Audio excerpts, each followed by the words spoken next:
Te decía que continuamos un poco con lo que dejamos la semana pasada hablando del tema de las bajas en la natalidad, que claramente sorprende muchísimo y nos interesa este tema porque bajó un 40%. El tema es cómo hablamos de este tema pensando ya en un futuro, ¿no? Siempre adelantados para ver qué es lo que puede llegar a suceder si esta tasa sigue con estas bajas o inclusive baja aún más. Por eso vamos a hablar con la licenciada en Administración, asesora en Planificación Financiera y coach financiera. Ella es Gabriela Scheidegger, está con nosotros a través de Zoom desde Buenos Aires. ¿Cómo le va? Bienvenida.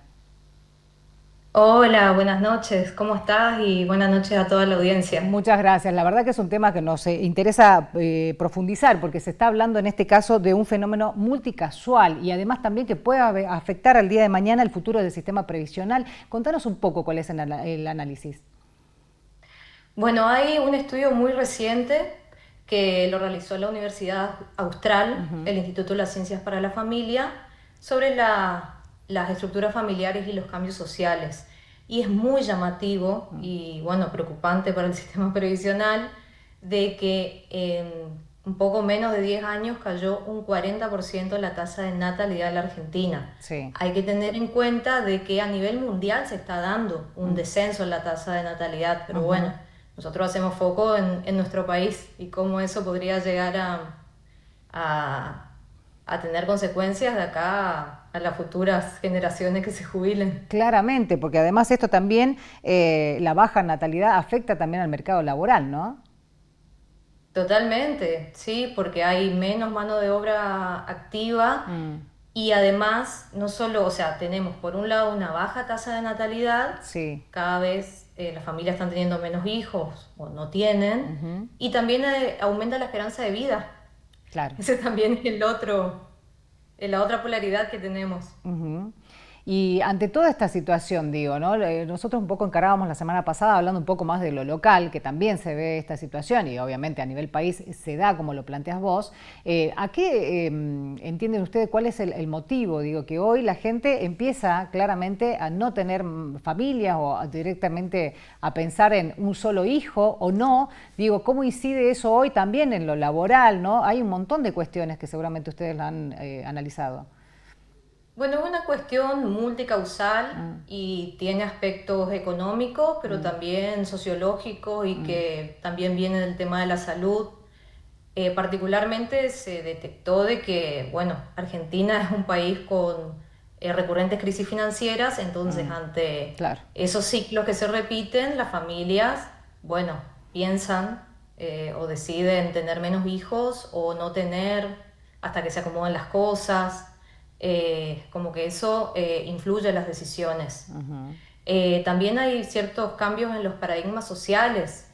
Eh, el tema de que la mujer tenga una mayor actividad laboral, de que mm, ahora trabajen los dos a la par prácticamente o más, también influye en eso, porque la mujer al, al tener familia y estar un tiempo también fuera sí, del mercado laboral, más si es independiente, también pierde años de aporte. Entonces, es un claro. análisis que también Mm, realizan las mujeres. mm, Y también los avances de la medicina. Bueno, métodos anticonceptivos, por ahí ya no es mi caso, mi tema, pero sí. el avance de la medicina también influye mucho. Mm.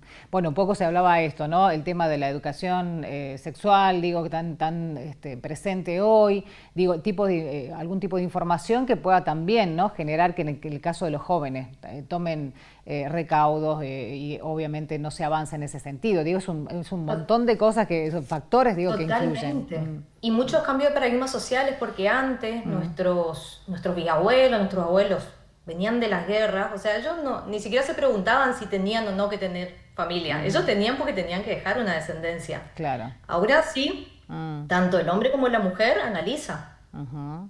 Y piensa esto, y se sí. replantea si quiere o no tener un hijo. Por supuesto, sí, se hablaba mucho de la planificación familiar en algún momento, porque habían familias de hasta 8 hijos y ya era como muy excesivo en algunos casos, en algún punto, y bueno, ahora nos estamos yendo a otro extremo, claramente, ¿no? Totalmente.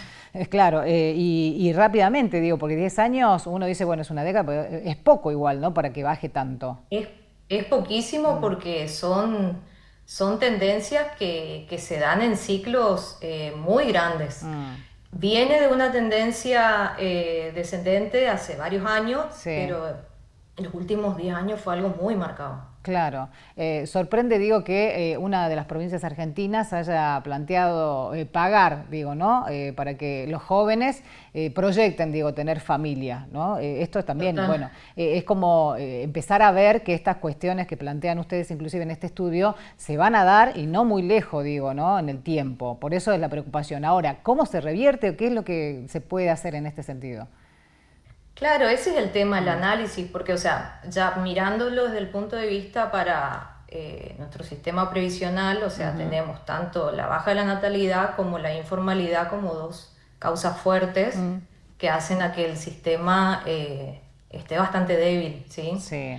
Y, pero es algo que hay que dar que hay que dar discusión y conversaciones en muchos ámbitos. Mm, También hablamos de una reforma laboral que también hay que darlo ujú, en cuanto a la formalidad. Hay que tener en cuenta también la diferencia en los tipos de trabajo. Ahora hay mucho trabajo remoto ujú. y mucho trabajo del exterior, entonces también influye lo que es la economía del conocimiento en Argentina, es uno de los mayores contribuyentes a nivel mundial.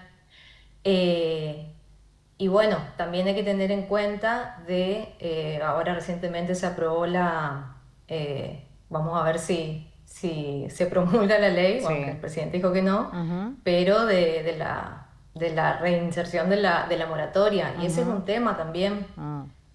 porque actualmente el sistema previsional tiene 7,2 millones, alrededor de 7 millones de jubilados y pensionados. Sí, Y de ese total, alrededor del 60% accedió por moratoria.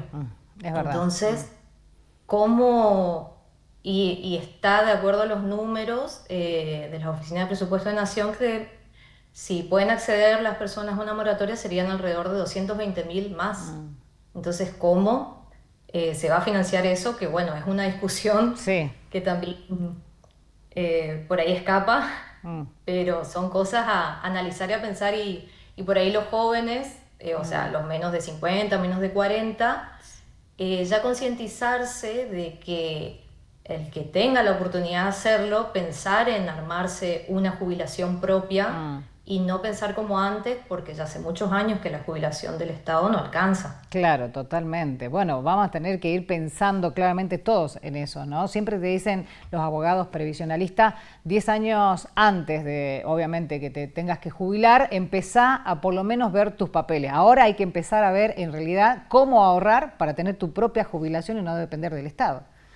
Y mira, yo como asesora en planificación financiera te diría Sí, que desde el primer sueldo que tengas, sí. empieces a planificar tu jubilación, ¿Cómo sería? porque es Contanos un un poquito de hábito. eso. ¿Cómo sería el planteo para que lo expongamos acá? Bueno, para empezar también implica un cambio de Sí, paradigma, claro. porque nosotros estamos acostumbrados a ahorrar lo que sobra. Sí, Es lo que fuimos aprendiendo, digamos. sí. Y en realidad el cambio de paradigma es a gastar después de lo que se ahorra, porque Mm. si no, nunca nos sobra para ahorrar. Eso está avalado por una ley de Parkinson, se llama. Entonces, priorizar eso y priorizar Mm, teniendo en cuenta de ser yo la dueña o el dueño de mi dinero y mm. no la luz, internet, la Claro, tarjeta de crédito. exactamente. Bueno, así como hablamos de Entonces, ahorrar para lo previsional, ahorrar para salud también, ¿no? totalmente. Hay gente que lo está haciendo, son los menos, claramente, pero digo, es un tema que me parece que está bueno empezar a instalarlo de alguna forma.